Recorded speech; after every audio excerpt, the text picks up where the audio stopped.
Good morning. So, good morning sir. Good morning sir. good morning. Last time हम लोगों ने unit 2 का एक टॉपिक स्टार्ट किया था। I think that is exclusion clause.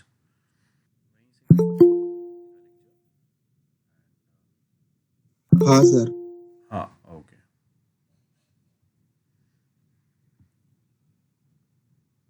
And mostly हम लोग ट्राई करेंगे आज हम लोग का यूनिट 2 ख़त्म हो, ज़्यादा पॉइंट्स बाकी नहीं है।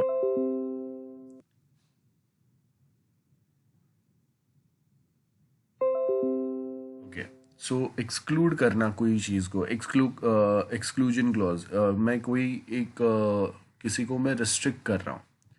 जैसे यहाँ पे दिया है कि restrict the jurisdiction of one or more court. तो हम लोग कोई एक कोर्ट को रिस्ट्रिक्ट नहीं कर सकते, बट कॉन्ट्रैक्ट में हम लोग ये लिख सकते हैं कि सपोज अगर हम लोग एक बिजनेस सेटअप कर रहे हैं, के लिए अगर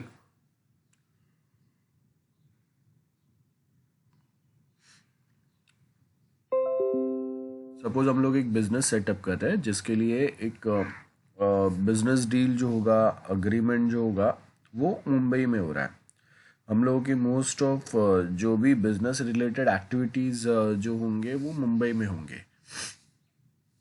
सिर्फ थोड़े बहुत हम लोगों के जो बोर्ड मेंबर्स या पार्टनर्स हैं वो दिल्ली में रहते हैं या फिर कोई दूसरे प्लेस पे रहते हैं। सो हम लोगों ने क्या बोला कि अगर हम लोगों का बिजनेस, हम लोग के ऑफिसेस, हम लोगों का जो हेड ऑफिस सब कुछ अगर मुंबई में है, तो at any point of time अगर कहीं पे भी अगर डिस्प्यूट आएगा, तो at that very point of time हम लोग जो केस फाइल करेंगे वो बॉम्बे हाई कोर्ट या मुंबई हाई कोर्ट ही होना चाहिए।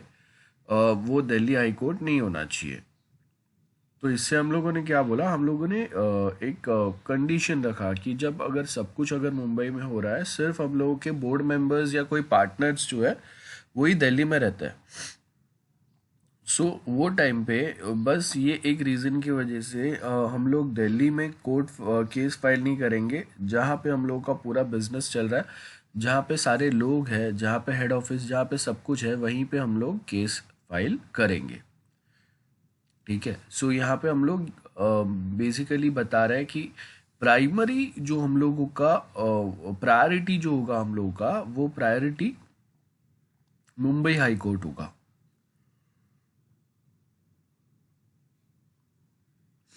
बट इट डजेंट मीन्स कि हम लोग कोई दूसरे कोर्ट के जुरिस्डिक्शन को कंप्लीटली हटा दे रहे हैं। हम लोग सिर्फ प्रायोरिटी दे रहे हैं। रिमेंबर, एक्सक्लूजन क्लॉज जो होता है इसको लोग कभी कभी मिसयूज करते हैं, और आप जब मिसयूज करते हैं तो वो वैलिड कंसिडर नहीं होता, वो लीगल कंसिडर नहीं होता है। जैसे मैंने बोला कि हम लोगों ने केस, अगर कहीं पे अगर कोई डिस्प्यूट होगा हम लोगों के बिजनेस में, तो हम लोग के बिजनेस की मोस्ट ऑफ चीज़ें जो है वो बॉम्बे से रन हो रहा है। हेड ऑफिस बॉम्बे में है, मोस्ट ऑफ लोग जो रहते हैं वो बॉम्बे में है। तो हम लोगों ने क्या बोला है, हम बॉम्बे हाई कोर्ट को या बॉम्बे का यहाँ पे जो जुडिशरी कोर्ट्स है उसको हम लोगों ने प्रायोरिटी दी। लेकिन no way it is possible कि केस अगर होगा तो बॉम्बे में ही होना चाहिए और कोई दूसरे कोर्ट का जुरिस्डिक्शन अप्लाई नहीं होगा। ठीक है, ऐसा नहीं चलेगा। कोर्ट को कंप्लीटली बाहर नहीं निकाल सकते, ये डिफरेंस है। अब बहुत बार क्या होता है कि there are few try to exclude few courts या few courts jurisdiction completely. That is not possible and that is not allowed as well. So यहाँ पे आपको जैसे बोला है कि अगर हम लोग इंडिया में अगर बिजनेस कर रहे हैं, तो वो टाइम पे हम लोग ये एक्सक्लूजन क्लॉज को बहुत अच्छी तरह से यूज कर सकते हैं। याद रखो, इंडिया के कोई एक स्टेट में जब अगर हम लोग बिजनेस कर रहे हैं और वो टाइम पे ये एक्सक्लूजन क्लॉज को हम लोग बहुत प्रॉपरली यूटिलाइज नहीं कर पाएंगे। लाइक हम लोग बोल रहे हैं कि गूगल का हेड ऑफिस यहाँ पे है, गूगल बिजनेस अपना बहुत ज़्यादा यहाँ पे कर रहा है, यहाँ के लोग वो यूज़ कर रहे हैं, बराबर है। वो अपने सर्विसेज जो लॉन्च कर रहा है, हेड ऑफिस है उसका, डेटाबेस है, सब कुछ वो उसने इंडिया के लिए अलग से एक सेटअप करके रखा है। अब जब उसका बिजनेस यहाँ पे चल रहा है, यहाँ के लोगों का डेटा वो प्रोसेस कर रहा है, और उसमें अगर कहीं पे कोई डिस्प्यूट आया तो with the help of exclusion clause हम लोग ये बोल सकते हैं कि that dispute should settle in India only. फिर यहाँ के जो भी कोर्ट में आपको जाना है वो जाओ, लेकिन इंडिया में ही करना है सेटल। आप यूएस को बिलोंग कर रहे हैं तो आप यूएस में जाएंगे। हम लोग के यहाँ से बहुत सारे लोगों को बार बार हियरिंग के लिए यूएस आना पड़ेगा, वो पॉसिबल नहीं है हम लोग के लिए, ठीक है। क्योंकि एक अगर केस चल रहा है,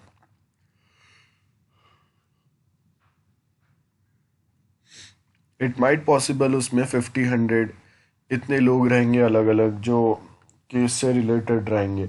अब आप सबको यूएस भेजेंगे, उनको यूएस का वीज़ा मिले ना मिले ये कोई गारंटी नहीं है। तो एक हम लोगों ने क्या देखा जिसमें इंडिया के ही 2 प्लेसेस के ऊपर लोग रह रहे, और हेड ऑफिस और बिजनेस का जो मेन लोकेशन है वो एक है, दैट इज़ मुंबई है। तो हम लोग यहाँ पे एक्सक्लूजन क्लॉज में हम लोग सिर्फ इतना मेंशन कर सकते हैं कि प्रायोरिटी हम लोग बॉम्बे या मुंबई हाई कोर्ट को देंगे, लेकिन अगर कभी अगर डिस्प्यूट आता है, ऐसा कोई प्रॉब्लम होता है और कोई दूसरा अगर दिल्ली हाई कोर्ट से अगर केस फाइल करता है, तो वो टाइम पे हम लोग ये नहीं बोल सकते कि दिल्ली हाई कोर्ट का जुरिस्डिक्शन नहीं लगेगा, बिकॉज हम लोगों के थोड़े बहुत बोर्ड मेंबर्स जो है वो वहाँ पे रहता है, ठीक है। सो वो टाइम पे हम लोग कोई दूसरे मतलब कॉज ऑफ एक्शन के बेस के ऊपर बाद में हम लोग डिसाइड करेंगे कि कहाँ पे मेन हम लोगों का प्रॉब्लम स्टार्ट हुआ है, सो कहाँ पे केस जाना चाहिए। लेकिन मैं कोई एक कोर्ट को, कोई एक प्लेस का जुरिस्डिक्शन को कम्प्लीटली हटा नहीं सकता हूँ। जो लेवल पे हम लोग फॉरेन कंपनीज के साथ में अगर बिजनेस होता है, तो वो टाइम पे हम लोग बहुत अच्छी तरह से एक्सक्लूजन क्लॉज का हम लोग हेल्प ले सकते हैं, जहाँ पे हम मेंशन करेंगे कि case should be settled with in India only. ये हम लोग के पास एक बेनिफिट होता है। तो एक्सक्लूजन क्लॉज को हम लोग बहुत बेस्ट वे में ऐसे केसेस में यूज़ कर सकते हैं। लेकिन अगर इंडिया में ही कंपनी है, 2 अलग अलग प्लेस पे काम कर रहा है, तो इंडिया के ही एक कोर्ट को अलाउ करके दूसरे कोर्ट को कम्प्लीटली हम लोग हटा नहीं सकते। हाँ, ये काम जो है ये कोर्ट्स करते हैं, बराबर है। कोर्ट करता है वो अलग होता है। कोर्ट जो है वो उनके पास रिट्स मतलब एक पावर होता है। अब इसके बेस के ऊपर क्या होगा कि हाई कोर्ट जो है, सपोज वो डिस्ट्रिक्ट कोर्ट को बोलेगा कि भाई आप ये केस मत सुनो, आप वो मुझे पास ऑन कर दो, मैं ये देख लूँगा case. Same way supreme court कभी कभी हाई कोर्ट के पास से केस ले लेगा अपने पास। एग्जाम्पल हम लोग समझ सकते हैं, आपने एक केस देखा रहेगा जहाँ पे जम्मू या कश्मीर में आई थिंक, वहाँ पे एक छोटी सी बच्ची का रेप हुआ था और फिर उसको मार के फेंक दिया था, और ये केस जो है वो बहुत ज़्यादा चला था आर्टिकल 370 हटाने के पहले, उसके पहले की बात है।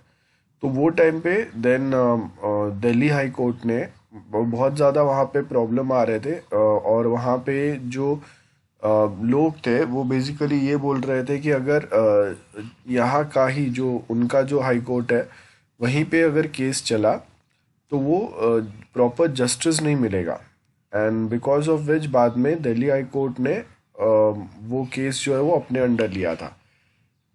तो उनके पास वो पावर होता है जिसके बेस के ऊपर सुप्रीम कोर्ट कैन ऑर्डर कि आप ये केस को यहाँ पे लेके आओ।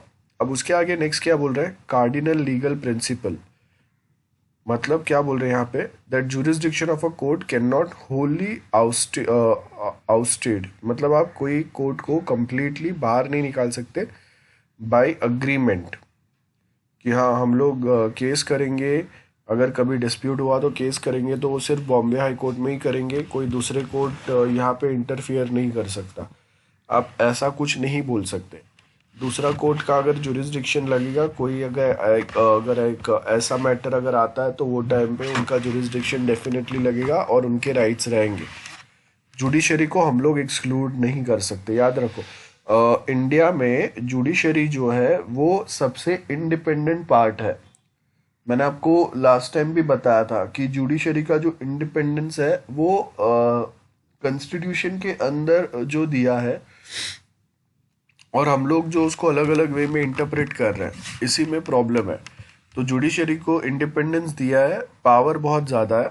आपने कभी देखो जुडिशरी को एक एग्जाम्पल समझते, the way we respect our judiciary is totally different. आपने न्यूज़ चैनल्स में देखा रहेगा कि न्यूज़ चैनल में उठ उठ के लोग बोलते हैं कि हाँ ये जो नेता है उसका ये है, ये नेता का ऐसा है। आई मीन अपने ये भी नोटिस किया रहेगा कि प्राइम मिनिस्टर के अगेंस्ट और फेवर में बहुत सारे न्यूज़ चैनल्स हैं। मुझे नाम नहीं देना है, बट वी ऑल नो कि देर आर फ्यू जो हम लोग का गवर्नमेंट है उसके अगेंस्ट अच्छे कुछ स्टेटमेंट देते हैं और थोड़े बहुत उनको क्रिटिसाइज कर रहे हैं। अब ये सेम पॉइंट अगर आप जुडिशरी के पर्सपेक्टिव से देखोगे तो आपको कभी ऐसा नहीं मिलेगा कि we have some news channel who basically criticize Supreme Court, High Court and their judges for giving any specific statement or a case, judgment on any case. Getting? So, the way we respect is totally different.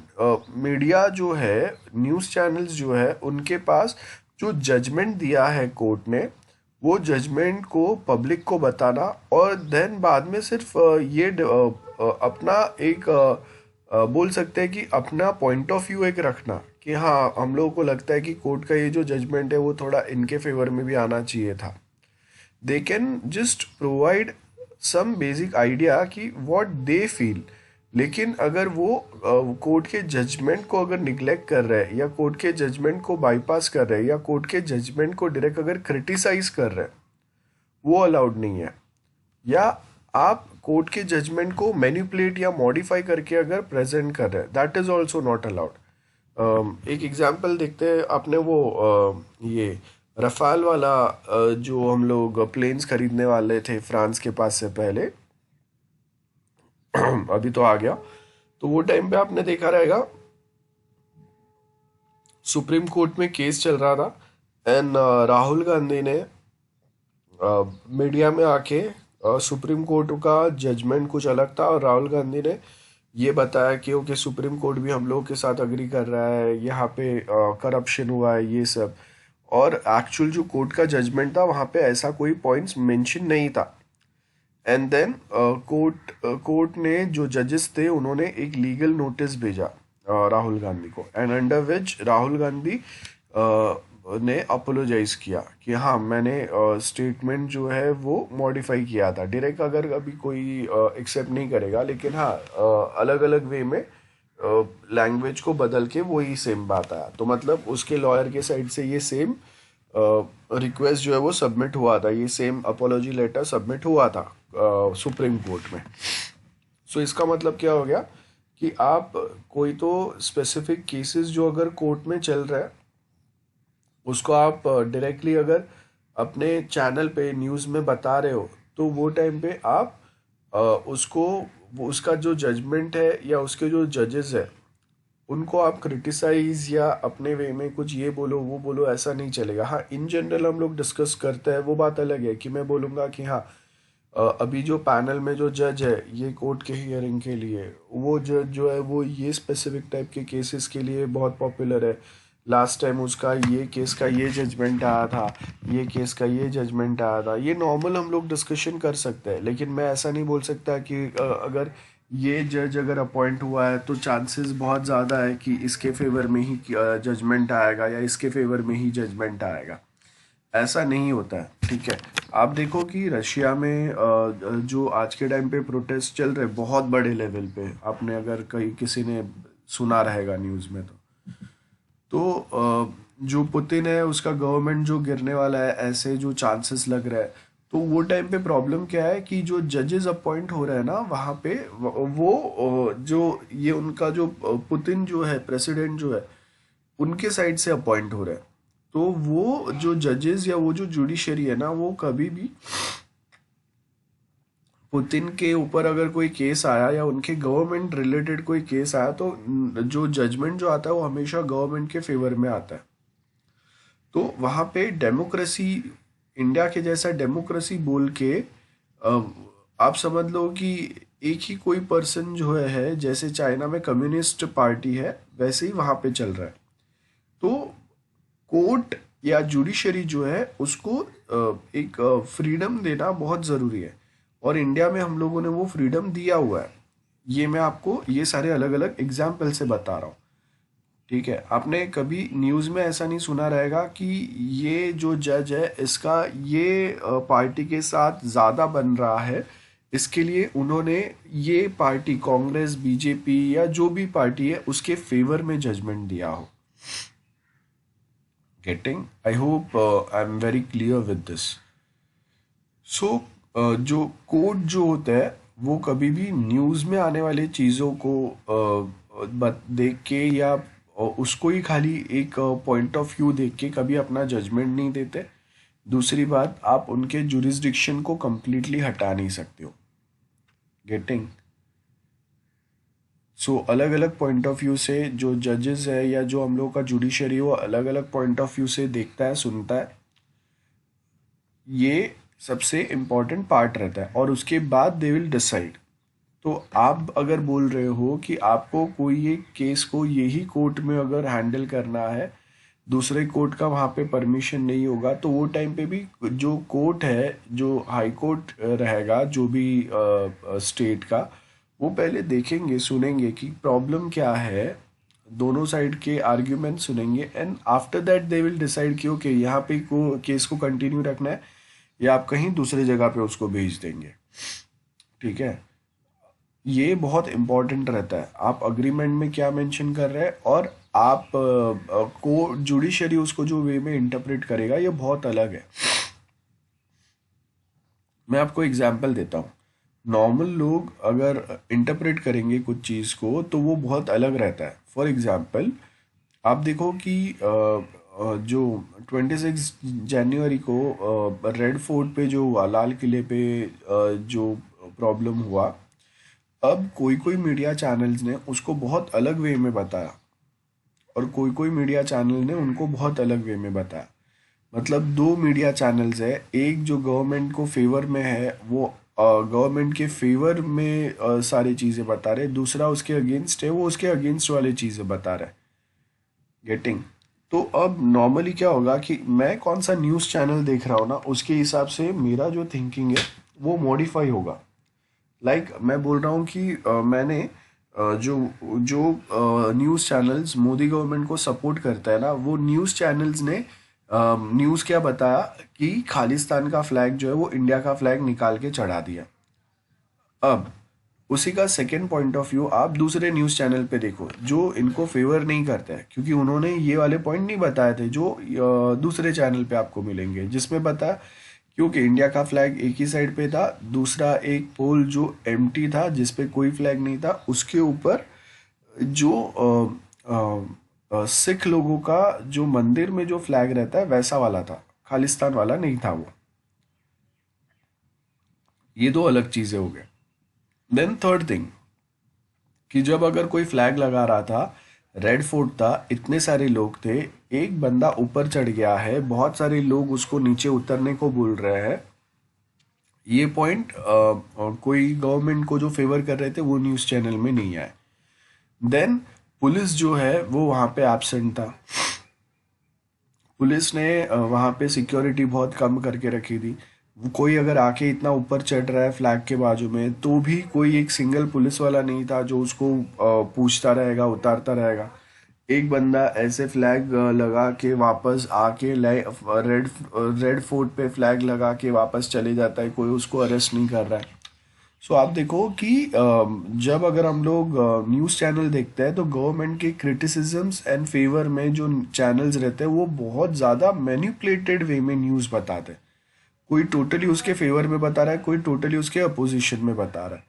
तो आप जब दोनों side से point of view देखोगे तब आपको पता चलेगा कि आपको क्या डिसाइड करना है।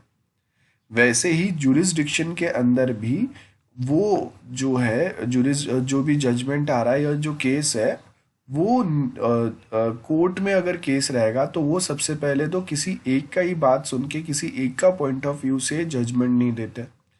दूसरी बात, अ, अ, जो हम लोगों के जो गवर्नमेंट होते हैं उसके अगेंस्ट और उसके फेवर में जैसे न्यूज़ चैनल्स अपना डिसीजन देते रहते हैं, अपना स्टेटमेंट देते रहते हैं, वैसा सेम चीज़, वैसा सेम पैटर्न जो है आप फॉलो नहीं कर सकते जब हम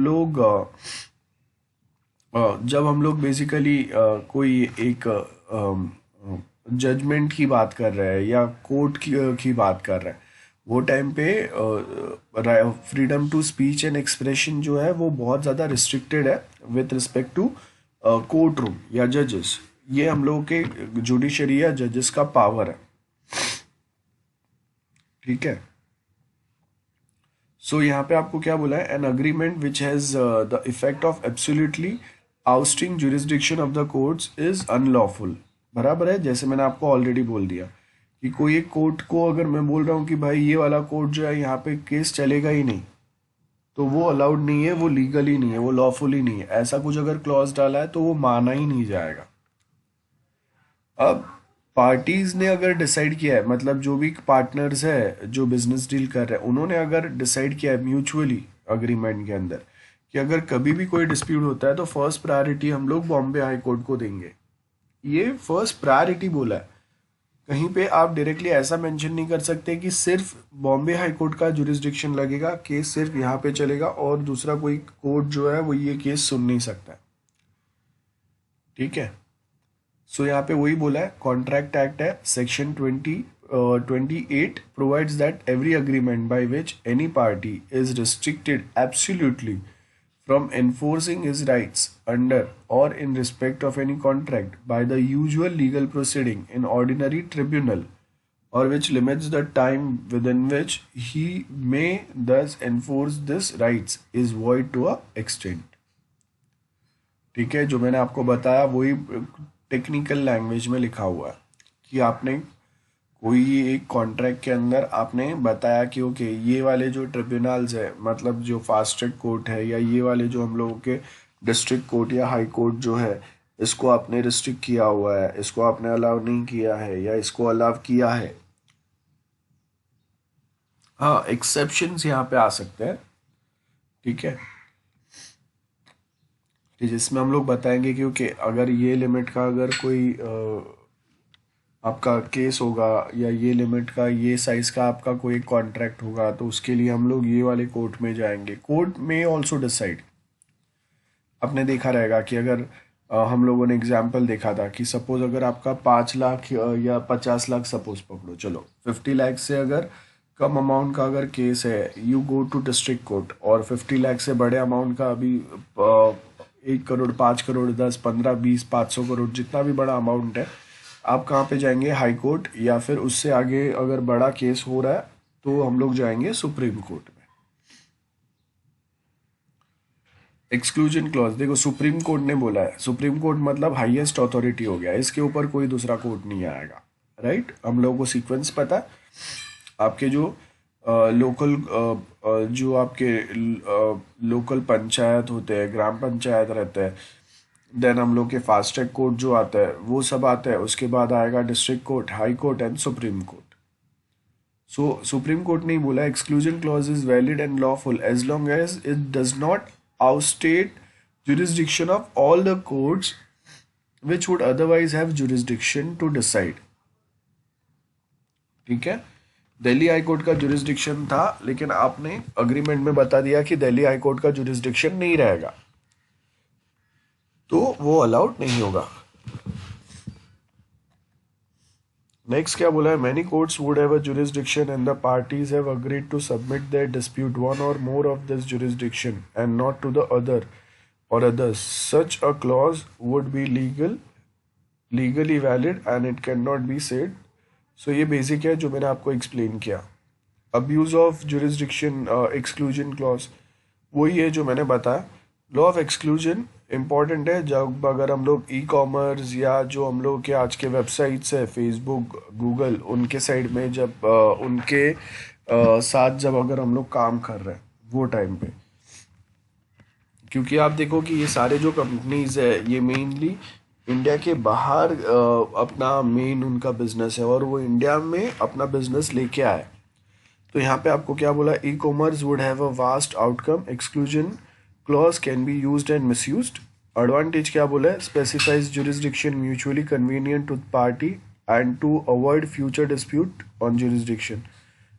When parties are unequal, an exclusion clause restrict the jurisdiction, the place which would cause extreme hardship to one party to an extent that it would make it prohibitive for a weaker party to legitimate his claims. Such a clause would be harsh and unjust.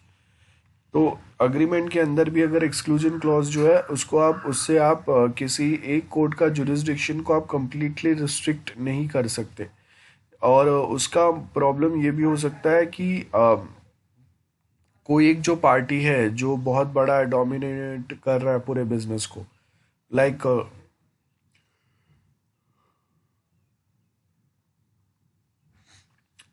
आप समझो कि हम लोग के पास franchise agreement है जिसके base के ऊपर यहाँ पे कोई एक बिजनेसमैन जो है उसने एप्पल से उसका प्रोडक्ट सेल करने का, एप्पल स्टोर ओपन करने का फ्रेंचाइजी लिया हुआ है इंडिया में, उसके स्टोर्स रन करने का।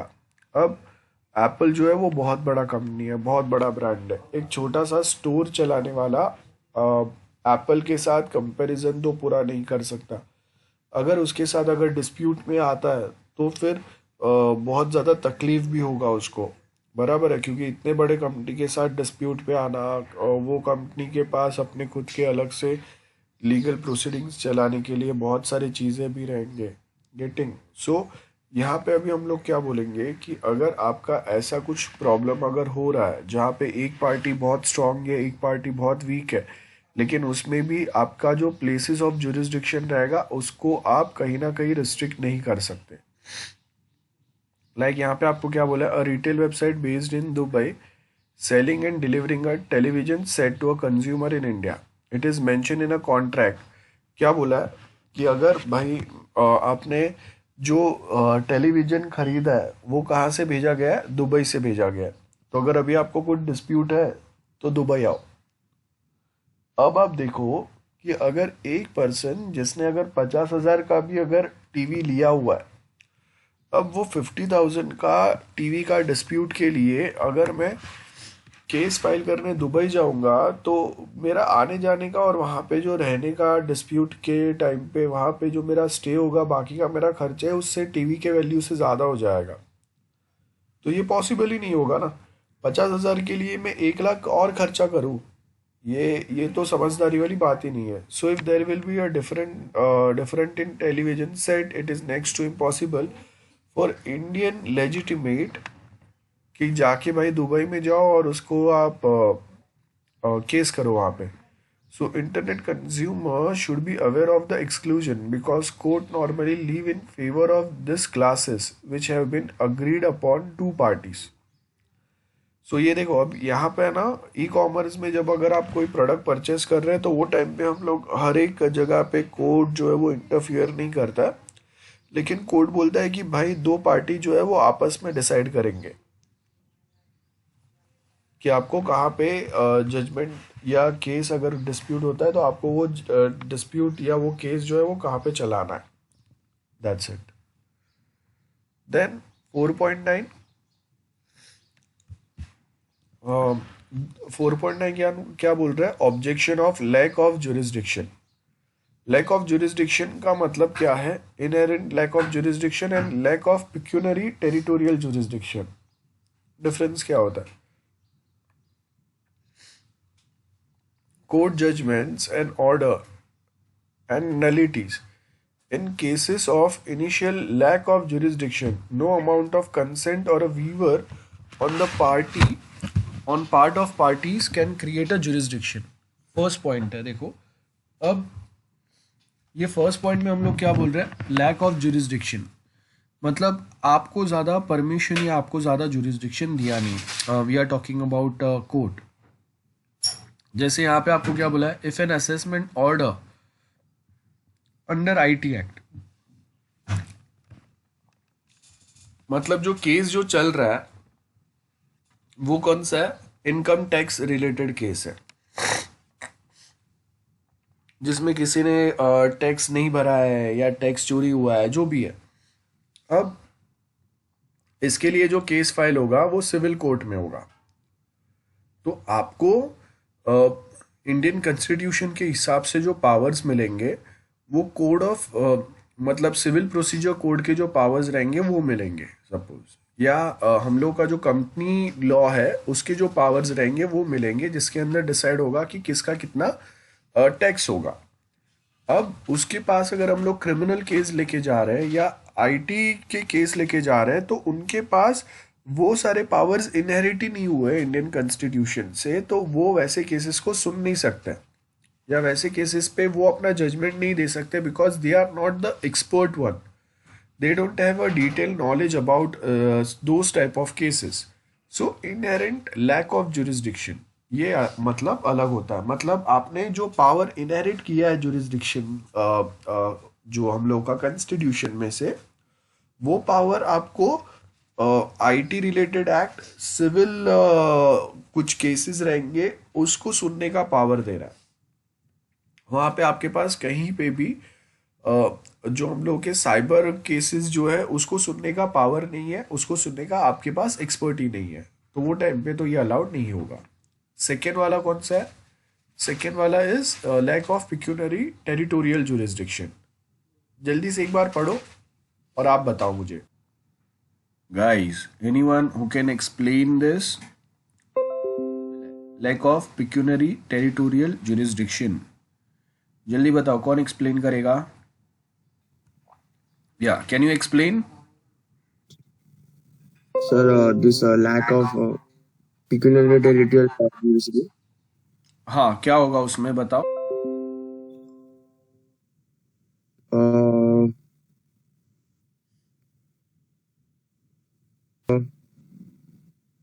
जनरली जो केसेस रहते हैं अपना जिनमें मनी रिलेटेड मैटर इन्वॉल्व रहता है अपना, तो हाँ। वो पेक्यूनरी जुरिस्डिक्शन के अंडर आते हैं। तो उसमें भी लाइक ऐसे सेक्शंस मेंशन किए गए कि जैसे अगर 5 लाख से नीचे वाला है तो उसको डिस्ट्रिक्ट कोर्ट ही देख लेगा, लेकिन अगर 5 लाख से ऊपर का अमाउंट का है तो उसको हाई कोर्ट में लेके जाना पड़ेगा। और कोई भी जो फर्स्ट इंस्टेंस होता है मतलब उस मैटर से रिलेटेड अपना, तो as at earliest as possible उस फर्स्ट इंस्टेंस के बाद आप केस रजिस्टर कर दो। जितना ज्यादा आप डिले करोगे उतना ज्यादा आप ही लॉस में जाओगे। Okay, exactly, very good. बस इतना ही था जो मैं बहुत टाइम से पूछ रहा था। ठीक है, बहुत सारे लोग बिना में बैठे हुए हैं तो उनको नहीं समझेगा। आप अगर यहाँ पे सिर्फ इतना भी पढ़ोगे ना, एग्जाम्पल दिया हुआ, तो भी इजीली समझेगा कि वो क्या है। सो मेनली हम लोगों ने यहाँ पे रिस्ट्रिक्ट किया हुआ है, दिस इज जस्ट एग्जाम्पल। हम लोगों ने बोला है कि फॉर एन एग्जाम्पल कि 5 लाख तक का अगर आपका डिस्प्यूट है, बिजनेस रिलेटेड जो भी डिस्प्यूट आपका हो रहा है, और वो डिस्प्यूट अमाउंट जो है वो अगर 5 लाख है, सो आपको यहाँ पे क्या बोला है, अप टू 5 लाख, मतलब 5 लाख के नीचे है या 5 लाख तक है तो आप डिस्ट्रिक्ट कोर्ट पे जाएंगे, और उससे बड़ा अगर अमाउंट है तो फिर हम लोग हाई कोर्ट पे जाएंगे। मतलब 5 लाख के ऊपर 50 लाख, 1 करोड़, 5 करोड़ जो भी अमाउंट होगा आपका डिस्प्यूट का बिजनेस में, कि दो पार्टनर्स के बीच में डिस्प्यूट हुआ और अभी one partner is demanding for a compensation from another partner, या फिर एक पार्टनर बोल रहा है कि इसके ये मिस्टेक की वजह से हम लोग के बिजनेस में इतना बड़ा लॉस हुआ है, मेरा इतना लॉस हुआ है, and I want a compensation, जो भी है वो। एंड दूसरी बात कि आपको ऐसे जो सर्टेन केसेस रहते हैं, ये सारे सिविल केस के अंदर आते हैं। याद रखो, मैंने आपको पहले भी बोला था, this all are civil cases.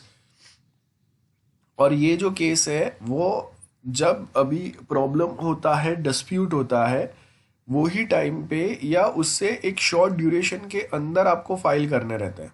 आप अगर 6 महीने के बाद में जाके ये केस फाइल करेंगे तो वो वैलिड ही कंसिडर नहीं होगा, उसका वैलिडिटी एक्सपायर हो गया। तो with in 2 months, approx with in 2 months हम लोग को केस जो है वो फाइल करना रहता है। उसके बाद में आप जितना डिले करोगे उतना आपके कंपेंसेशन मिलने के चांसेस जो है वो कम हो जाएंगे। सो यहाँ पे आपको क्या बोला है, the objection pertaining to pecuniary jurisdiction, ये टेक्निकल है। मतलब यहाँ पे हम लोगों ने लॉ ऑफ एक्सक्लूजन यूज नहीं किया है। हम लोगों ने बोला है कि जो दिल्ली हाई कोर्ट है, इसका जो लेवल है, इसके पास जो अथॉरिटी है वो डिस्ट्रिक्ट कोर्ट से ज़्यादा है, बड़ा है। And as a result Delhi high court के पास ऑलरेडी बहुत ज़्यादा केसेस है। तो अगर अगर अगर कोई एक कोर्ट है जो ऑलरेडी बहुत ज़्यादा बिजी है, जैसे अगर मैं बोल रहा हूँ कि दिल्ली हाई कोर्ट जो है वो प्रोफेसर है एंड डिस्ट्रिक्ट कोर्ट जो है वो सीआर है, तो अब हम लोगों ने क्या बोला है कि आपको अगर कोई छोटे मोटे अगर कुछ डिस्प्यूट रहेंगे सब्जेक्ट रिलेटेड, या छोटे मोटे अगर कुछ प्रॉब्लम्स रहेंगे, you talk to CR first. CR के पास सारे डिटेल्स दे के रखे हैं हम लोगों ने, ठीक है। सीआर अगर आपका डिस्प्यूट या आपका प्रॉब्लम अगर सॉल्व नहीं कर सकता, then you come to professor for the same dispute या for the same problem. So इससे क्या हो गया कि जो एक एंटिटी जो ऑलरेडी बहुत ज़्यादा बर्डन के साथ है, उसको हम लोग लास्ट मोमेंट पे कोई एक ऐसा केस रहेगा जो अगर डिस्ट्रिक्ट कोर्ट सॉल्व नहीं कर सकता, कोई एक ऐसा डिस्प्यूट है जो डिस्ट्रिक्ट कोर्ट सॉल्व नहीं कर पा रहा है क्योंकि डिस्प्यूट बड़ा है, तो वो टाइम पे हम लोग हाई कोर्ट के पास भेजेंगे उसको, ठीक है।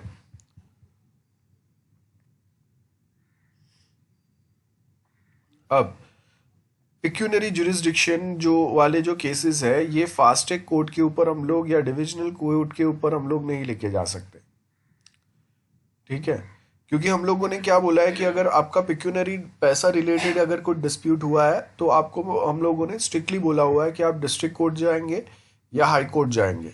वो टाइम पे वो डिस्प्यूट लेके हम लोग ये जो फास्ट ट्रैक कोर्ट या डिविजनल मतलब अलग से जो हम लोग एक्सपर्ट पैनल बिठा के वहाँ पे जो आपके कोर्ट चल रहे हैं, वहाँ पे उनके पास अपॉर्चुनिटी बहुत कम रहता है, okay. Then misuse of law of jurisdiction next point है। अब यहाँ पे अगर आप देखेंगे एक एग्जाम्पल दिया है आपको। ये एग्जाम्पल क्या है, ये ध्यान से देखो, ये एग्जाम्पल छोटा सा क्या दिया है, ध्यान से समझते हैं। Oil and natural gas commission ONGC, ये इंडिया का आपका ONGC की हम लोग बात कर रहे हैं। आपने बहुत बार सुना रहेगा एड्स में और वहाँ पे कहीं पे देखा रहेगा ONGC है। सो ONGC जो है वो क्या कर रहा है, उनको एक केरोसिन प्रोसेसिंग प्लांट लगाना है गुजरात में, ठीक है।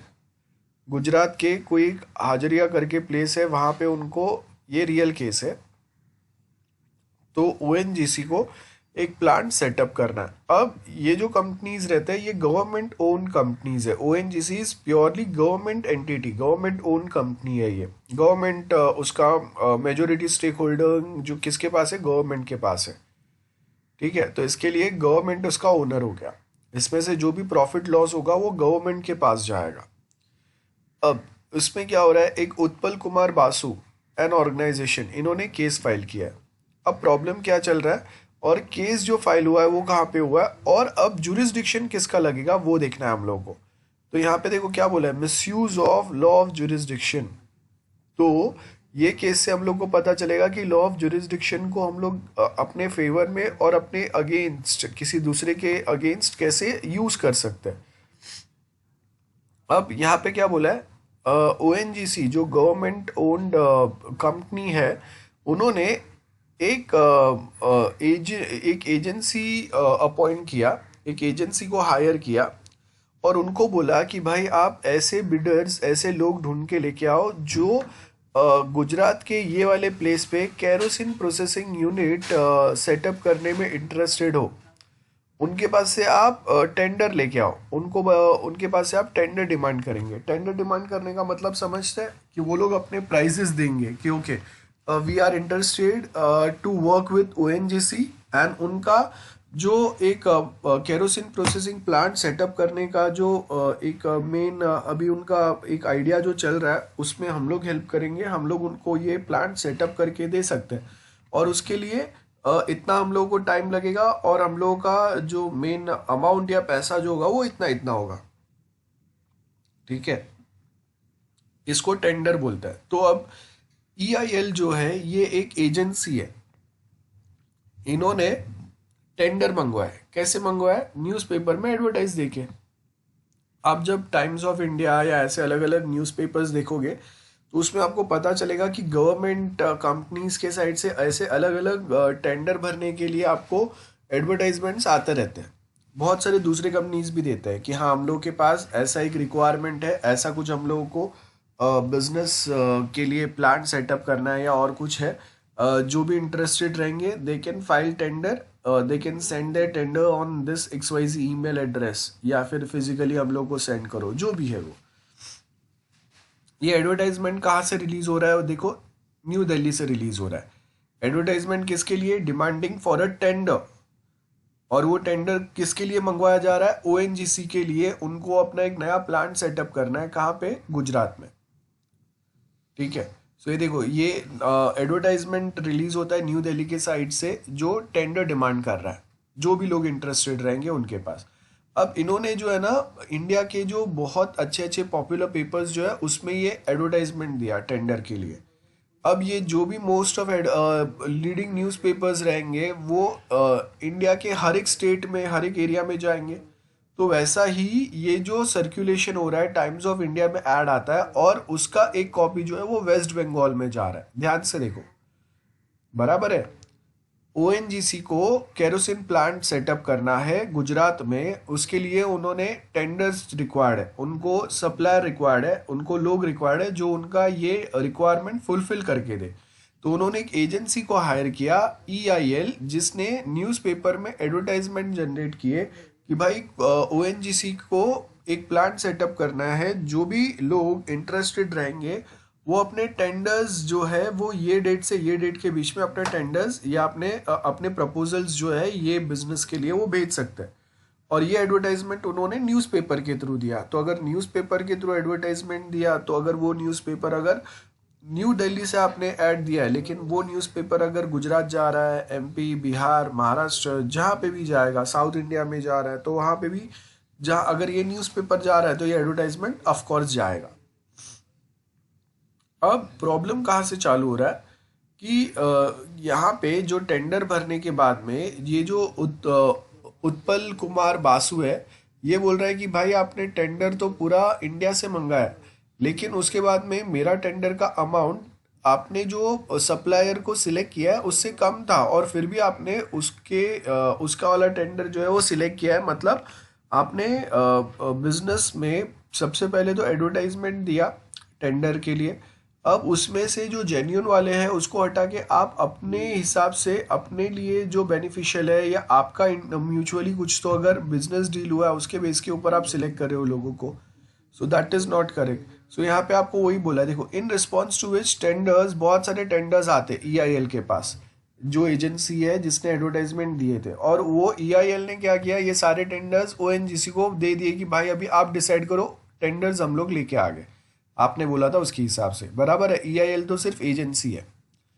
अब यहाँ पे क्या हो रहा है कि एक पेटिशन जो है ना वो फाइल होता है कोलकाता में। रिट पेटिशन मतलब कोई एक कोर्ट जो है ना वो आगे एक डिसीजन दे सकता है। अलग अलग टाइप के रिट पेटिशन रिट्स होते हैं, रिट्स RWIT, रिट्स, अलग अलग टाइप के रिट्स होते हैं जिसके बेस के ऊपर कोई एक कोर्ट को लिमिट कर सकता है, बड़े कोर्ट छोटे कोर्ट को लिमिट कर सकते हैं। कभी कभी हम लोग ये बोल सकते हैं कि भाई आपके पास वो जो केस है वो हम लोग को दे दो, ऐसे बहुत सारे होते हैं। तो यहाँ पे क्या है, रिट पिटीशन फाइल होता है कोलकाता हाई कोर्ट में, और उसमें क्या बोल रहा है, चैलेंज किया गया है कि भाई आपने जो टेंडर एक्सेप्ट किए हैं ONGC का गुजरात प्लांट सेटअप के लिए, उसमें करप्शन हुआ है। ठीक है, इन शॉर्ट ये बोला है। अब before the supreme court it was contended that Kolkata high court had no jurisdiction. मतलब अभी यहाँ पे सुप्रीम कोर्ट के सामने क्या एक पॉइंट रखा गया कि ये उत्पल कुमार जिसने टेंडर भरा था, बराबर है, वो कहाँ से भरा, उसने कोलकाता वेस्ट बंगाल से भरा है। क्यों भरा? क्योंकि टाइम्स ऑफ इंडिया का एक कॉपी वेस्ट बंगाल में उसके पास भी आया था, जिसके अंदर एडवर्टाइजमेंट आया था और जिसके अंदर क्या बोला गया था कि ONGC को एक प्लांट सेटअप करना है गुजरात में, और उसके लिए आप अगर इंटरेस्टेड हो तो अपना प्रपोजल भेजो। तो ये बंदा जो उत्पल कुमार बासु है, इसने प्रपोजल भेजा। कहाँ से भेजा? जहाँ से वो रह रहा था, मतलब वेस्ट बंगाल से। लेकिन वो सारे tenders receive at the end कहाँ पे हो रहे हैं? न्यू दिल्ली में। वो सारे टेंडर्स ओपन कहाँ पे हो रहे हैं? न्यू दिल्ली में। और वो टेंडर में से फिल्टर आउट करके जो एक बेस्ट टेंडर है वो सिलेक्ट कहाँ पे हो रहा है, न्यू दिल्ली में हो रहा है। तो अभी अगर आप देखो कि सारे जो चीज़ें हैं, सारे जो पॉइंट्स हैं, सब वे में अगर आप देखेंगे तो सारी चीज़ें कहाँ पे हो रहा है, न्यू दिल्ली में हो रहा है। और सिर्फ एक टेंडर, जैसे बाकी बहुत सारे लोगों ने टेंडर भरा था, प्रपोजल दिया था वो प्रोजेक्ट के लिए, वैसे आपने भी प्रपोजल दिया, वो प्रपोजल सिर्फ आपके यहाँ से गया है। तो कॉज ऑफ एक्शन जो है वो तो जनरेट नहीं हुआ है कोलकाता में। तो इसके बेस के ऊपर आप डायरेक्टली सिर्फ एक मियर कम्युनिकेशन अगर कहीं पे हो रहा है, दैट इज कोई एक एड आपके यहाँ पे पब्लिश हो रहा है, उसके बेस के ऊपर आप ये नहीं बोल सकते कि कोलकाता हाई कोर्ट का जुरिस्डिक्शन वहां पे अप्लाई होगा। ठीक है। सो यहाँ पे आपको क्या बोला है, ये सब केस इन्वेस्टिगेट करने के बाद में लास्ट में ये डिसाइड हुआ कि कोलकाता हाई कोर्ट के पास लैक ऑफ जुरिस्डिक्शन है, मतलब उसके पास ज़्यादा अथॉरिटी नहीं है। क्यों नहीं है? बिकॉज उसके यहाँ से सिर्फ एक एडवर्टाइजमेंट आया है उसके स्टेट में, और उनके यहाँ से एक बंदे ने वहाँ पे टेंडर फाइल किया है, बिजनेस प्रपोजल फाइल किया है, बस। उसको छोड़ के कोलकाता में वो बिजनेस ओएनजीसी का वो जो प्लांट सेटअप करना है उसके रिलेटेड और कोई एक्टिविटी और कुछ काम और कोई बात नहीं हुआ है। सारे जो भी काम या बात हुए वो सारे कहाँ पे हुए, दिल्ली में ही हुए। तो मतलब इसका मतलब ये हो गया कि लैक ऑफ, मतलब कोलकाता के पास इनफ इतने पॉइंट्स नहीं है जिसके बेस के ऊपर हम लोग ये केस कोलकाता में चलाए। आई होप ये क्लियर है। और इसके लिए सुप्रीम कोर्ट ने जब बोला कि भाई कोलकाता के पास ज़्यादा पावर नहीं है ये केस सुनने के लिए, तो उन्होंने रेफरेंस दिया चांद कोयर वर्सेस प्रताप सिंह, ये वाला जो एक केस कोई हुआ रहेगा उसका रेफरेंस देके उन्होंने ये प्रूव किया। बराबर है। अब यहाँ पे क्या बोला है, cause of action has no relation whatsoever to the defense which may be set up by the defendant, nor does it depends upon the character of the relief paid for by the plaintiff। plaintiff का मतलब कौन होता है, जो case कर रहा है। Defendant मतलब जिसके ऊपर केस हुआ है, याद रखो ये दो वर्ड। प्लेंटिफ मतलब जो केस कर रहा है उसको प्लेंटिफ बोलते हैं, और जिसके ऊपर केस हो रहा है उसको हम लोग क्या बोलेंगे, डिफेंडेंट बोलेंगे। सो यहाँ पे एग्जाम्पल और एक केस दिया है, देखो। आई होप ऊपर वाला केस आपको सबको क्लियरली समझ में आया। लैक ऑफ जुरिस्डिक्शन का मतलब कहीं पे ज़्यादा कोई बिजनेस एक्टिविटी हुए नहीं है, तो वो कोर्ट अगर आप अगर वो कोर्ट में जाके अगर केस फाइल करोगे तो वो कोर्ट के पास ज़्यादा जुरिस्डिक्शन नहीं होगा। अगर बिजनेस वहाँ पे हुआ है तो उनका लिमिट, उनका पावर वो केस के ऊपर बढ़ जाएगा। तो ऊपर वाले केस में हम लोगों ने क्या देखा, एक न्यूज़पेपर में, टाइम्स ऑफ इंडिया वाले न्यूज़पेपर में टेंडर का एडवर्टाइजमेंट वेस्ट बंगाल में आता है, एंड कोलकाता से एक बिजनेसमैन जो है इसके लिए टेंडर भरता है। बराबर है। सर एक डाउट था पूछूं। हाँ बोलो। हाँ सर, मतलब जैसे ओएनजीसी को ये केस में कंसिडर ना करें, सपोज कोई कोलकाता बेस्ड कंपनी थी अपना, जो मतलब उनको पहले यहाँ पे गुजरात में अपना ऑयल का, केरोसिन का वो फैक्ट्री सेटअप करना था, और उनको वेस्ट बंगाल मतलब कोलकाता से ही कोई एक दूसरी फॉर्म भी अप्रोच करती है करके, तो उस केस में सर मतलब फिर वो गुजरात हाईकोर्ट के अंदर जाएगा या कोलकाता हाईकोर्ट के अंदर जाएगा? नहीं नहीं, मतलब ओएनजीसी कहाँ पे है, कोलकाता में ही है बोल रहा है तू। हाँ हाँ, मतलब उनका हेडक्वार्टर्स जैसे मतलब ओएनजीसी की जगह कोई नॉर्मल प्राइवेट फर्म ही ले लीजिए जो वहां पे ही है, कोलकाता बेस्ड ही है बेसिकली, हाँ हाँ, तो हेडक्वार्टर्स फिर एस्टैब्लिशमेंट यस। सब। हाँ तो हाँ अब मेनली क्या होगा, अ, ऐसा कोई भी अगर केस रहेगा तो आपके फाइनली मैं टेंडर कहाँ से भर रहा हूँ, उससे बड़ा पॉइंट ये है कि वो टेंडर रिसीव कहाँ पे हो रहा है और टेंडर डिस्क्लोज कहाँ पे हो रहा है, और फाइनली टेंडर, कोई भी एक टेंडर जो उसमें से सेट ऑफ टेंडर में से सिलेक्ट हो रहा है वो कहाँ पे हो रहा है, वो आपका कॉज ऑफ एक्शन रहेगा, वो प्लेस रहेगा। वहाँ का जो कोर्ट रहेगा उसका जुरिस्डिक्शन बड़ा रहेगा। सो अगर वो दिल्ली रहेगा, कोलकाता, महाराष्ट्र, जो भी स्टेट रहेगा जहाँ पे उसका हेड ऑफिस है, जिसके लिए हम लोगों ने टेंडर फाइल की है, और जहाँ पे वो टेंडर सारे ओपन हो रहे हैं वो होगा। तो अगर वो कोलकाता है तो देन दिल्ली हाई कोर्ट का दिल्ली हाई कोर्ट पे हम लोग बोलेंगे कि लैक ऑफ जुरिस्डिक्शन है, आप कोलकाता का जुरिस्डिक्शन बड़ा रहेगा। लेट्स सपोज अगर यही केस को अगर हम लोग उल्टा करते हैं कि जो एजेंसी है जिसने टेंडर डिमांड किए थे वो एजेंसी सिर्फ दिल्ली में है। बाकी ओएनजीसी का head office, business, tender receive का एड्रेस सब कुछ कोलकाता में या वेस्ट बंगाल में। तो वो टाइम पे दिल्ली हाई कोर्ट का जुरिस्डिक्शन नहीं लगेगा, वो टाइम पे कोलकाता हाई कोर्ट का जुरिस्डिक्शन लगेगा। क्लियर है? अच्छा, हाँ सर, अभी समझा। हाँ। अब नेक्स्ट आपको क्या बोल रहा है, Subodh Kumar versus Shrikant Gupta and organisation. क्या केस बोला है? पार्टनरशिप फर्म है। ठीक है, अब देखो यहाँ पे मल्टीपल प्लेसेस इन्वॉल्व हो रहे हैं, ध्यान से देखना। रजिस्टर्ड ऑफिस बॉम्बे में है एंड फैक्ट्री मंदसौर में है, 2 प्लेस आ गए।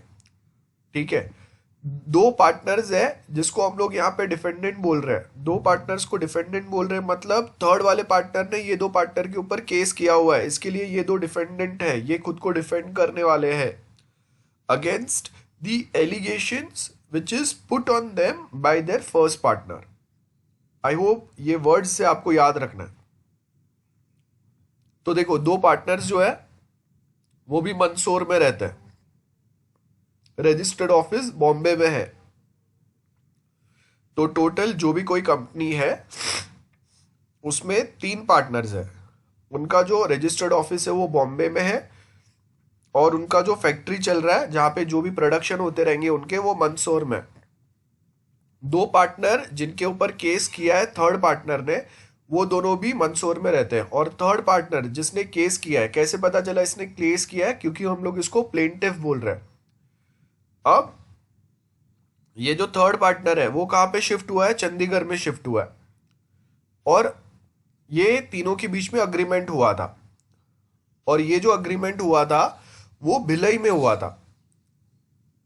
4 प्लेसेस इन्वॉल्व है, 4 प्लेसेस यहां पे इन्वॉल्व है। एक बॉम्बे हाई कोर्ट, मंदसौर है जहां पे उनका फैक्ट्री भी है, मंदसौर में उनका फैक्ट्री भी है, और 2 पार्टनर जिनके ऊपर तीसरे पार्टनर ने केस किया है वो 2 पार्टनर भी वहां पे मंदसौर में ही रहते हैं। जो पार्टनर ने केस किया है वो कहां पे रह रहा है? चंडीगढ़ में, मतलब अभी अभी शिफ्ट हुआ है वो। और अग्रीमेंट जो तीनों पार्टनर के बीच में हुआ था वो कहां पे हुआ था? भिलाई में हुआ था। अब अगर ये जो थर्ड पार्टनर है इसने बाकी के अपने 2 पार्टनर जो मंदसौर में रहते हैं उनके ऊपर केस फाइल करना है, तो अगर वो चंडीगढ़ कोर्ट में जाके अगर केस फाइल करेगा तो वो टाइम पे हम लोग बोल सकते हैं कि चंडीगढ़ हाई कोर्ट के पास लैक ऑफ जुरिस्डिक्शन है, क्योंकि रजिस्टर ऑफिस बॉम्बे में है। तो यहाँ पे फर्स्ट जुरिस्डिक्शन जो लगेगा वो किसका लगेगा? बॉम्बे हाई कोर्ट का। उनका फैक्ट्री मंदसौर में है, देन मंदसौर का जो उनका कोर्ट रहेगा उसका जुरिस्डिक्शन लगेगा। मतलब मैं या तो बॉम्बे हाई कोर्ट या मंदसौर का जो कोर्ट है वहां पे केस फाइल कर सकता हूं, या फिर cause of action has arisen as Bhilai, क्योंकि यहाँ पे अग्रीमेंट, वो सब तीनों के बीच में अग्रीमेंट यहाँ पे हुआ था। ठीक है, सो मेनली 3 कोर्ट का जुरिस्डिक्शन आएगा इसमें, बॉम्बे, मंदसौर एंड भिलाई। यहाँ पे जो चंडीगढ़ है, चंडीगढ़ में खाली आपका एक पार्टनर जो है वो शिफ्ट हुआ है, थर्ड पार्टनर जिसने केस फाइल किया है। तो सिर्फ आपका थर्ड पार्टनर वहां पे रह रहा है, उसके बेस के ऊपर वी कैन नॉट से कि चंडीगढ़ हाई कोर्ट के पास जुरिस्डिक्शन आ गया टू हियर अ केस जहां पे ऑफिस बॉम्बे में है, फैक्ट्री मंदसौर में है और अग्रीमेंट भिलाई में हुआ है। I hope I am very clear. So court के पास क्या है? Section 20 of civil code of civil procedure, suit can not be entertained in a place. क्या बोला है? आप जो केस फाइल करेंगे वो हम लोग कहाँ पे सुनेंगे? जहाँ पे कॉज ऑफ एक्शन जो है वो फुल्ली या पार्टली जनरेट हुआ है। तो मैं बोल सकता, सर 1 मिनट फिर से बताओ ना एक बार। हाँ, केस क्या बोल रहा है? आपका XYZ कंपनी है, सपोज दालमिया कॉलेज है, ठीक है, तो दालमिया नाम से हम लोगों ने एक फैक्ट्री चालू की है। अब वो जो फैक्ट्री चालू किया उसका जो हेड ऑफिस हम लोगों ने रखा है, बराबर है, या कंपनी को रजिस्टर जो हम लोगों ने किया वो कहाँ से किया? बॉम्बे से किया है। और वो जो फैक्ट्री या चलेगा वो कहाँ से चलेगा? मंदसौर से चलेगा, दैट इज सेकेंड प्लेस हो गया। मतलब आपका जो भी प्रोडक्शन होगा, जैसे सपोज कि हम लोग चेयर्स या फर्नीचर या कुछ तो बनाते हैं, लेट्स सपोज, तो आपका फर्नीचर बनाने का जो फैक्ट्री है वो कहाँ पे है? मंदसौर में। आपका जो रजिस्टर ऑफिस है जहाँ पे आपको ऑर्डर रिसीव होता है या क्लाइंट के पेमेंट रिसीव होते हैं या आप कोई अपने सप्लायर्स को पेमेंट करते हो, वो सब कहाँ से हो रहा है? बॉम्बे से हो रहा है। आप अभी टोटल ये जो बिजनेस है इसमें 3 पार्टनर है और उसमें से 2 पार्टनर जहाँ पे आपका फैक्ट्री है वहां पे ही दोनों पार्टनर रह रहे हैं। आपका फैक्ट्री कहाँ पे है? मंदसौर में। 2 पार्टनर वहां पे ही रह रहे हैं, बराबर है, जिनके ऊपर केस हुआ है। और तीसरा पार्टनर जिसने केस किया है, अब वो कहाँ पे रह रहा है? वो चंडीगढ़ में रह रहा है। और अभी वो क्या बोल रहा है कि भाई मैं चंडीगढ़ में रह रहा हूँ, इसके लिए मैं चंडीगढ़ हाईकोर्ट से चंडीगढ़ हाईकोर्ट में केस फाइल कर रहा हूँ मेरे 2 पार्टनर के अगेंस्ट, जिन्होंने भिलई में, यहाँ तीसरा प्लेस आ गया जहां पे हम लोगों ने अग्रीमेंट साइन किया था। तो भिलई में जो अग्रीमेंट साइन किया था वो मेरे 2 पार्टनर ने वायलेट कर दिया है और इसके लिए मैं चंडीगढ़ हाईकोर्ट में केस फाइल कर रहा हूँ। सो अब देखो केस कहाँ पे फाइल हो रहा है? प्लेंटिफ मतलब एक उनका 3 में से एक पार्टनर ने बाकी 2 लोगों के ऊपर जो केस फाइल किया है वो कहाँ पे फाइल किया है? चंडीगढ़ में किया है, बिकॉज वो वहां पे रह रहा है। लेकिन आप देखो कि वो सिर्फ रह रहा है चंडीगढ़ में, लेकिन उसको छोड़ के कंपनी के बाकी सारे जो एक्टिविटीज है वो ये 3 प्लेस पे हुए। कहाँ पे हुए? ऑफिस कहाँ पे है? बॉम्बे में। देन फैक्ट्री कहाँ पे है? मंदसौर में। तो यहाँ पे मेनली 2 कोर्ट का फुल जुरिस्डिक्शन आएगा। कौन से 2 कोर्ट का? एक तो बॉम्बे का जो हम लोग का कोर्ट रहेगा उसका, और मंदसौर वाले का, इसका फुल जुरिस्डिक्शन आएगा। क्योंकि एक कॉज ऑफ एक्शन ये दोनों प्लेस पे है। कॉज ऑफ एक्शन मतलब क्या? आपका रजिस्टर्ड ऑफिस एक जगह पे है और आपका फैक्ट्री एक जगह पे है। तो इसके बेस के ऊपर मैं ये दोनों में से कोई भी एक प्लेस पे केस फाइल कर सकता हूं। और तीसरा जो प्लेस है दैट इज भिलई, इसके ऊपर पार्शियल जुरिस्डिक्शन आएगा। क्यों? बिकॉज यहाँ पे आपने ना कोई फैक्ट्री चलाया है ना आपका कोई ऑफिस है, ये प्लेस पे सिर्फ आपने तीनों ने मिलके एक अग्रीमेंट पे साइन किया था, अग्रीमेंट बना था। तो भिलई का अगर कोई कोर्ट में अगर आप केस फाइल करोगे तो उनका पार्शियल जुरिस्डिक्शन ही लगेगा। और चंडीगढ़ का तो लैक ऑफ जुरिस्डिक्शन, मतलब चंडीगढ़ का तो लेना देना ही नहीं है, क्योंकि ना चंडीगढ़ में हम लोग का ऑफिस है, ना फैक्ट्री है, ना अग्रीमेंट साइन हुआ है। यहाँ पे तो बस हम लोग का एक पार्टनर रह रहा है तो उसका रेसिडेंस यहाँ पे, इट डजंट मीन्स कि चंडीगढ़ हाई कोर्ट का जुरिस्डिक्शन अप्लाई होगा। आई होप क्लियर है। किसने डाउट पूछा था? क्लियर है? Hello, is it clear? Yes sir, yes sir. हाँ, आपको ये याद रखना है कि कौन से प्लेसेस पे आपका बिजनेस चल रहा है, ऑफिस है या अग्रीमेंट साइन हुआ है, वो प्लेसेस के जो कोर्ट है उनके जुरिस्डिक्शन रहेंगे। आप जहाँ पे रहते हो उनका वो कोर्ट का ज्यादा जुरिस्डिक्शन नहीं आएगा। वो कोर्ट का जुरिस्डिक्शन तभी आएगा अगर वहाँ पे आपका रजिस्टर्ड ऑफिस और आपका घर का एड्रेस अगर सेम है तो ही हम लोग बोल सकते हैं। जैसे जो मेरा एक पार्टनर जो रह रहा है वो चंडीगढ़ में रह रहा है, तो अगर उसका ऑफिस और रेसिडेंट दोनों अगर सेम एड्रेस पे है तो फिर चंडीगढ़ कोर्ट जो है इसका जुरिस्डिक्शन लगेगा। लेकिन अभी के केस में चंडीगढ़ का कोई जुरिस्डिक्शन नहीं लग रहा है। क्यों नहीं लग रहा है? क्योंकि एक पार्टनर सिर्फ वहां पे रह रहा है, वहां से कोई बिजनेस एक्टिविटी नहीं हो रहा है, वहां से कोई अग्रीमेंट साइन नहीं हो रहा है। गेटिंग? ऑफिस कहाँ पे है? बॉम्बे में है, तो इस बॉम्बे में ऑफिस है, हाँ सर। हाँ, तो बॉम्बे हाई कोर्ट का जुरिस्डिक्शन लगा। फैक्ट्री और 2 पार्टनर मंदसौर में रह रहे हैं, तो मंदसौर का जो कोर्ट है उसका पूरा जुरिस्डिक्शन लगा। तो याद रखो, फैक्ट्री और ऑफिस जहां पे 2 प्लेसेस पे वो कोर्ट का फुल जुरिस्डिक्शन आएगा। मतलब ये 2 में से कोई भी एक जगह पे अगर आप केस फाइल करोगे तो डेफिनेटली वो कोर्ट जो है वो आपके केस को आराम से सुन सकता है, उनका कंप्लीट जुरिस्डिक्शन आएगा। और पार्शियल जुरिस्डिक्शन किसका आएगा? भिलई का जो कोर्ट है उसका, क्योंकि वहां पे सिर्फ हम लोगों ने अग्रीमेंट साइन किया था जो पार्टनर्स के बीच में बहुत इंपॉर्टेंट चीज था। तो इसके लिए भिलई का पार्शियल जुरिस्डिक्शन अप्लाई होगा। लेकिन इसका मतलब ये नहीं है कि पूरा केस आप भिलाई में चला सकते हैं। आपको अगर केस चलाना है तो 2 ही प्लेस पे आप चला सकते हैं, बॉम्बे एंड मंसूर। और चंडीगढ़ का तो जाना लेना देना ही नहीं है। तो अगर आप यहाँ पे केस फाइल भी करेंगे तो चंडीगढ़ का कोर्ट बोलेगा कि भाई देखो, आप सिर्फ यहाँ पे रहते हो, ना आपका ऑफिस यहाँ पे है, ना फैक्ट्री यहाँ पे है, ना अग्रीमेंट यहाँ साइन किया है, तो हम लोग का ज्यादा लेना देना ही नहीं है, हम लोग इसमें इंटरफियर नहीं कर सकते। आप अपना केस लेके या तो बॉम्बे जाओ, मंसूर जाओ या भिलाई जाओ, ठीक है, ये केस चलेगा। सो आई होप ये सबको समझ में आ गया। अब यस सर।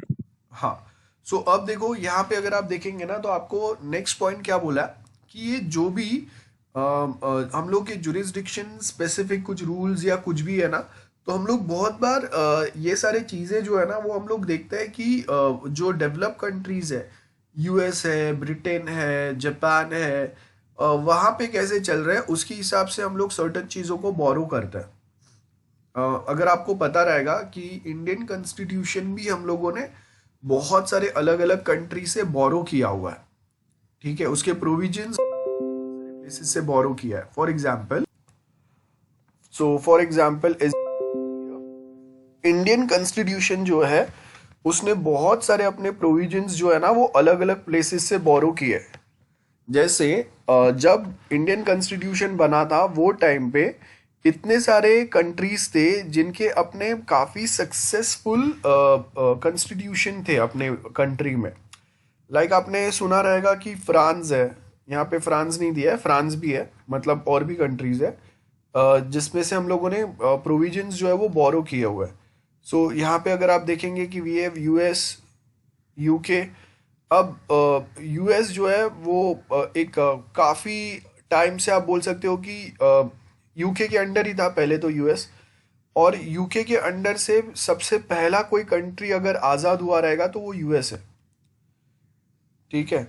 सो जैसे हम लोगों ने बाद में फ्रीडम फाइट अपना हुआ 1947 तक जो चला, और उसके बाद में अपने ये यूके वाले यहाँ से छोड़ के गए, तो यूएस ने जो फ्रीडम है वो बहुत जल्दी उनको मिल गया था।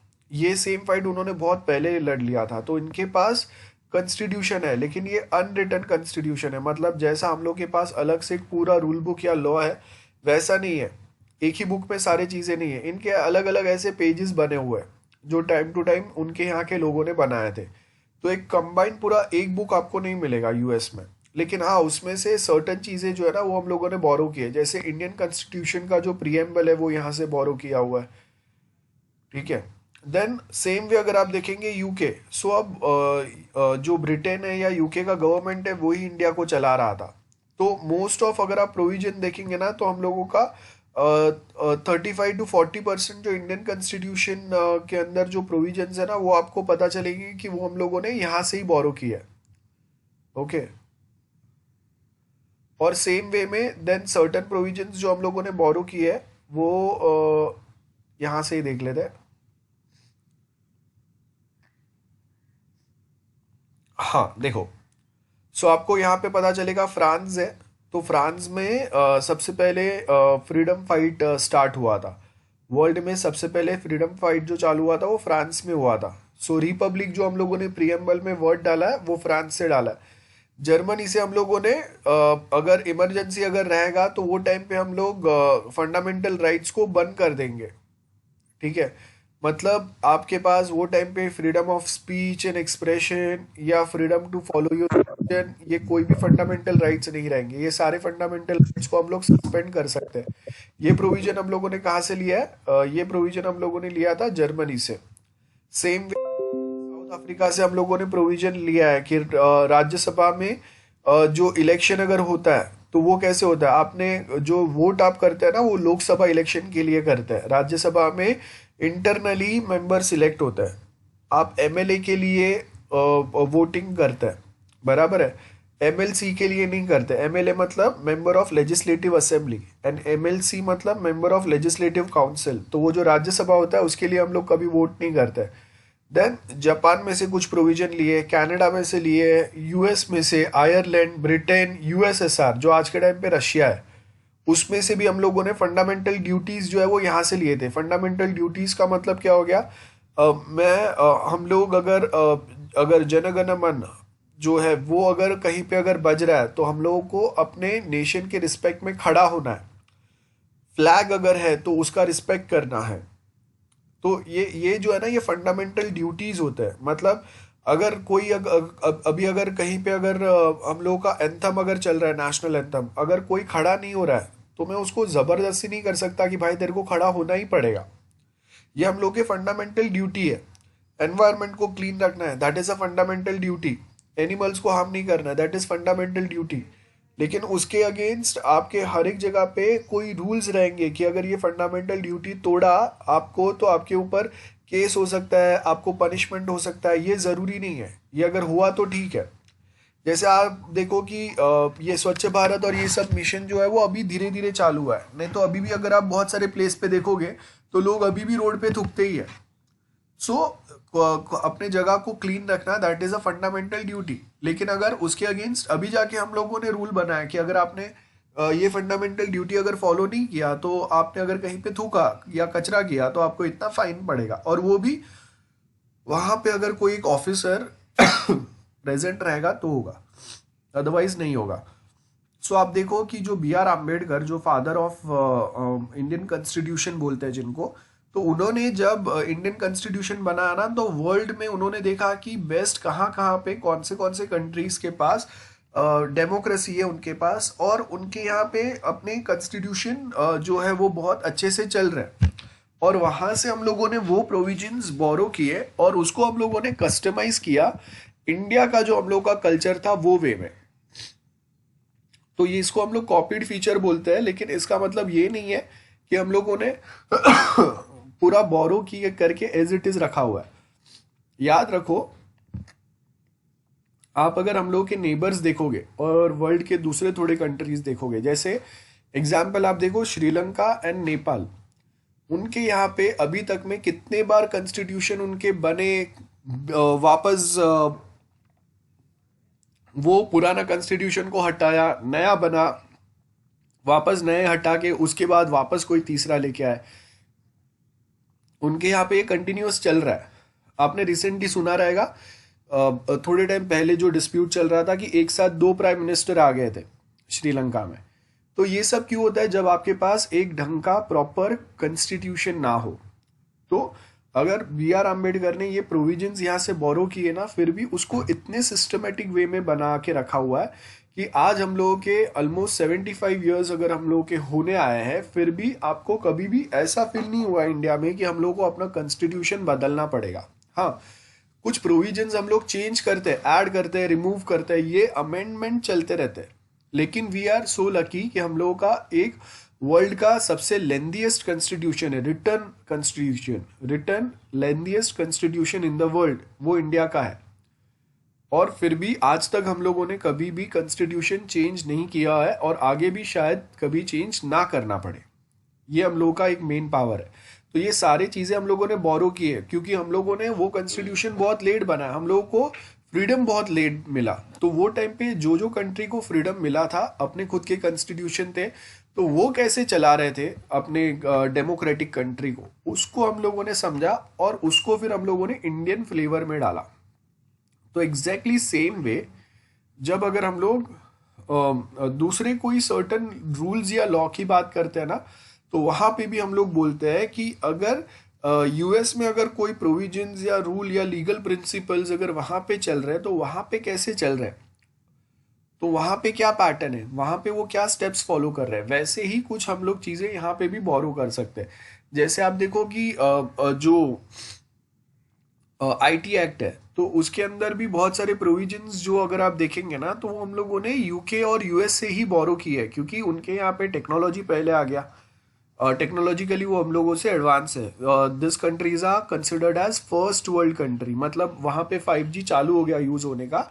हम लोग के यहाँ पे वो जब 4-5 साल हो जाएंगे ना उनको यूज करके, तब हम लोग के यहाँ पे नॉर्मल कॉमन लोगों के पास भी 5G आएगा। अभी तक हम लोग के पास 4G चल रहा है और वो भी मुश्किल से अभी स्मूथ हुआ है।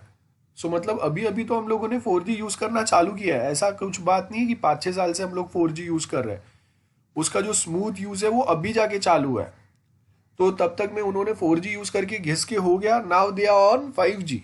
तो जब उनका 5G यूज करके 5-6 साल हो जाएंगे ना, तब हम लोग के यहाँ पे आपको 5G हर एक के पास सिम कार्ड में 5G अवेलेबल होगा। सो इट मीन्स कि जब उनके यहाँ पे कंप्यूटर आ गया, इंटरनेट आ गया, ये सब उनके यहाँ पे पहले आया, तो उनको इंटरनेट आया, कंप्यूटर आया, तो उनके यहाँ पे फ्रॉड्स भी पहले हुए रहेंगे, प्रॉब्लम्स भी पहले आए रहेंगे, तो रूल्स या लॉ भी पहले उन्होंने बनाए। तो हम लोग के पास बाद में इंटरनेट आया, बाद में कंप्यूटर आया, बाद में सारी चीज़ें आए जो ऑलरेडी पहले अमेरिका और यूरोप में आ चुके हैं। तो उन्होंने क्या प्रोविजन बनाया था, ये तो ऑफकोर्स हम लोग स्टडी करेंगे ही, और वो स्टडी करके उनमें से ही वापस हम लोग प्रोविजन बोरो करेंगे, जैसे B.R. अम्बेडकर ने इंडियन कॉन्स्टिट्यूशन बनाने के लिए किया था। गेटिंग?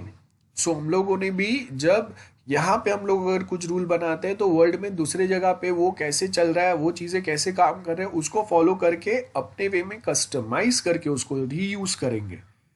अलग से अपना पूरा दिमाग लगाने की ज़रूरत नहीं है। हाँ, कुछ चीज़ें जो उनके यहाँ पे अलग वे में काम कर रहे हैं, हम लोग के यहाँ पे अलग वे में काम कर रहे हैं, उसको आप मॉडिफाई करो, उसको आप कस्टमाइज करो।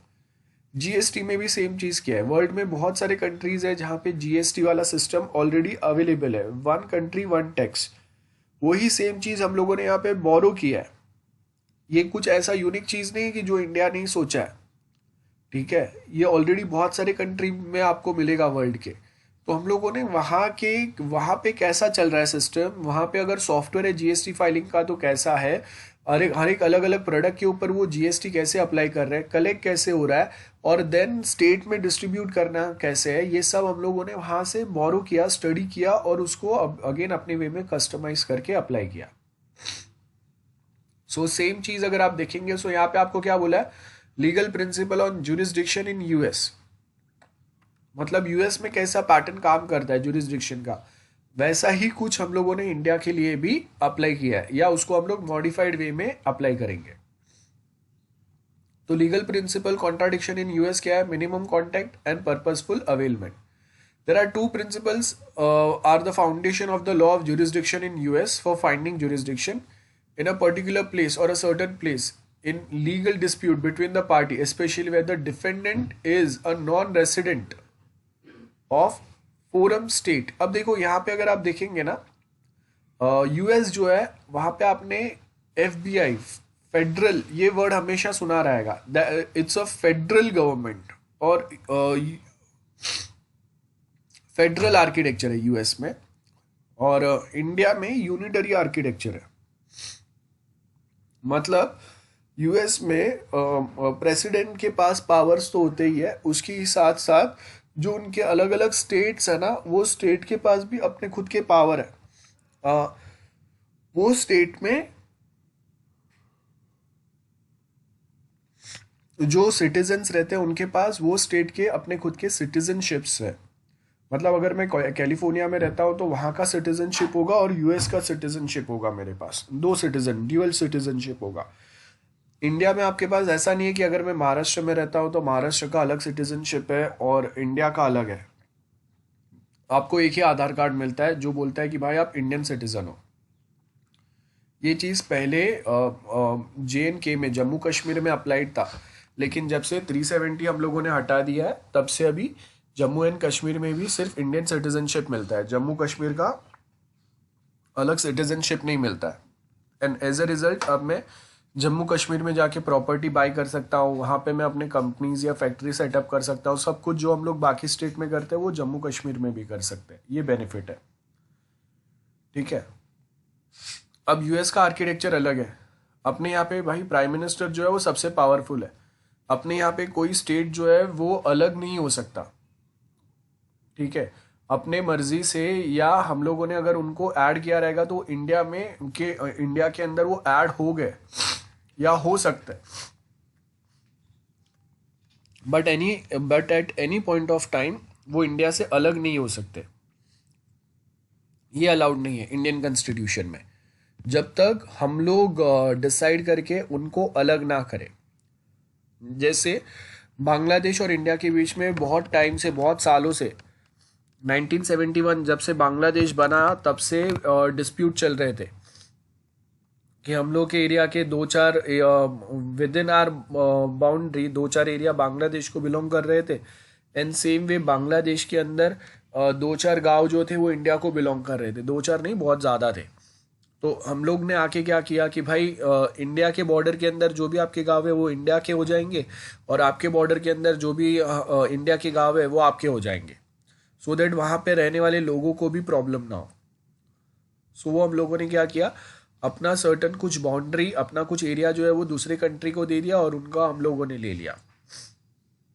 यूएस में ऐसा नहीं है। यूएस में जो भी 50 स्टेट साथ में आए वो एक अग्रीमेंट के बेस पे साथ में आए, इसके लिए हम लोग उसको यूनाइटेड बोलते हैं, यूनाइटेड स्टेट्स। बहुत सारे स्टेट यूनाइट होके अमेरिका बना।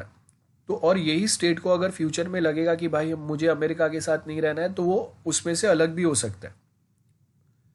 गेटिंग, उसका एक प्रोसीजर होगा, उससे वो अलग हो सकते हैं। इंडिया में वो अलाउड नहीं है। सो यहाँ पे अगर आप देखेंगे कि जब अगर हम लोग बात करते हैं ना जुरिस्डिक्शन का, तो हर एक स्टेट के पास अपने खुद के पावर है।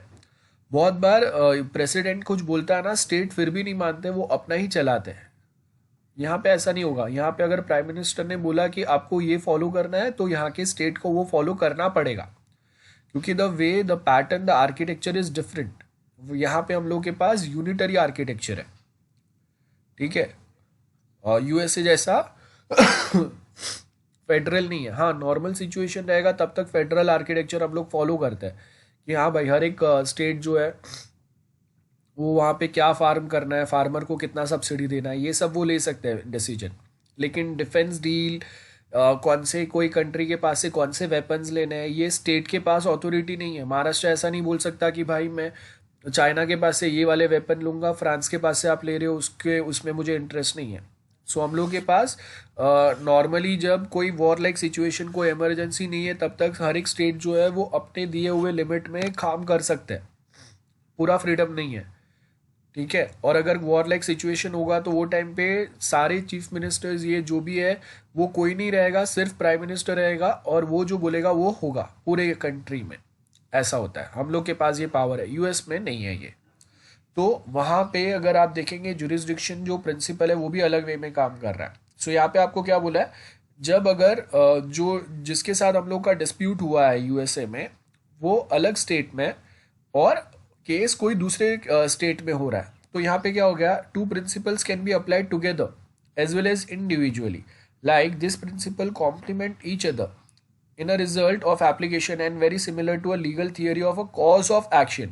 मतलब यहाँ पे भी क्या होगा कि दो स्टेट के पास अपने खुद के अलग से कॉन्स्टिट्यूशन है, हर एक स्टेट के पास अपने खुद के रूल्स है, और हर एक स्टेट में जो जो लोग रह रहे हैं उनके पास अपने खुद के सिटीजनशिप है। तो अभी कैलिफोर्निया है एंड सपोज हम लोग के पास यहाँ पे अगर मैं आपको बताऊं, सपोज हम लोग के पास यूएस के स्टेट्स है,